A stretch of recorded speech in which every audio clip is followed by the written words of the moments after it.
অনেক ব্যস্ত হয়ে গেছিলেন। হ্যাঁ, আমার ফোনটা নরমাল ফোন না, ট্যাপিং এ থাকে, তো ওই জন্য ঢোকে না ফোন একদম। বলো কি বলছো? আচ্ছা, থ্যাংক ইউ সো মাচ। আপনার জন্য আমি আমার জীবনে এত ভালো একটা জীবন সঙ্গী পেয়েছি, ঠিক আছে, যে সব সময় প্রতি মুহূর্তে আমার পাশে থাকে। মানে আমার মানে কি বলবো, বলে বোঝাতে পারবো না যে আমি এত ভালো একটা মানুষকে পেয়েছি। তো আপনারা সবাই চেয়েছিলেন। আচ্ছা, তোমার কি রেজিস্ট্রিটা হয়ে গেছে তো? হ্যাঁ হ্যাঁ হ্যাঁ, রেজিস্ট্রি হয়ে গেছে। তারপর তোমরা তারাপীঠ ঘুরে এলে, পুজো দিয়ে এলে, তাই তো? তারাপীঠ ওই জন্যই পুজো দিতে গেছিলাম। আচ্ছা, তোমার বরের নাম সৌরভ, তাই তো? একটা কলকাতার নাম করা হাইকোর্টের একজন অ্যাডভোকেট, তাই তো? হ্যাঁ হ্যাঁ।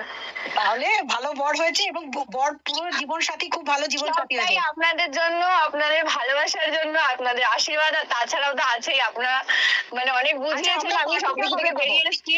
আমরা ভোজটা বলুন কবে পার্টি নেবেন বলুন। তোমার সোশ্যাল ম্যারেজটা কবে হবে? মানে তোমাদের ধুমধাম করে বিয়েটা সোশ্যাল কবে? ম্যারেজটা একটু লেটে করব, কিন্তু রেজিস্ট্রিটা একটু মানে আগে করা হয়ে গেছে বলে রেজিস্ট্রিও একটা অনুষ্ঠান করার কথা আছে, তো সেটাও সামনেই করব।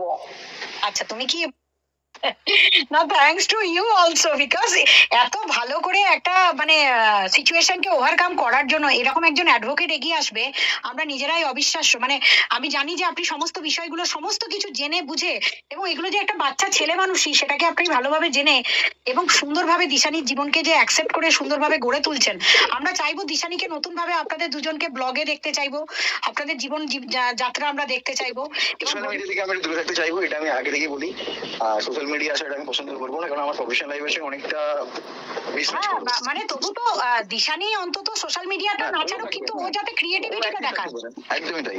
ও যেটা প্রমোশন ভিডিও করে, তারপর ওর যেটা ব্লগ, সেগুলো তো করবে, ডেফিনেটলি আশা করবো। কিন্তু এখন একটু ও যতটা সোশ্যাল মিডিয়া থেকে, সবথেকে আমি বলছি সবথেকে বড় ব্যাপার হচ্ছে ও আমার এই জিনিসটাকে ভীষণ সাপোর্ট দেয়।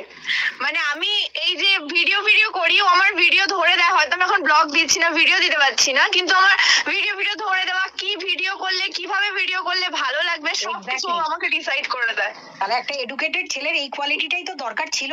মানে আমাদের সকলের এটাই দরকার ছিল, তোমার জীবনে একটা এইরকম সুন্দর ছেলে আসুক। যাই হোক, তোমার মা বাবাকে বলো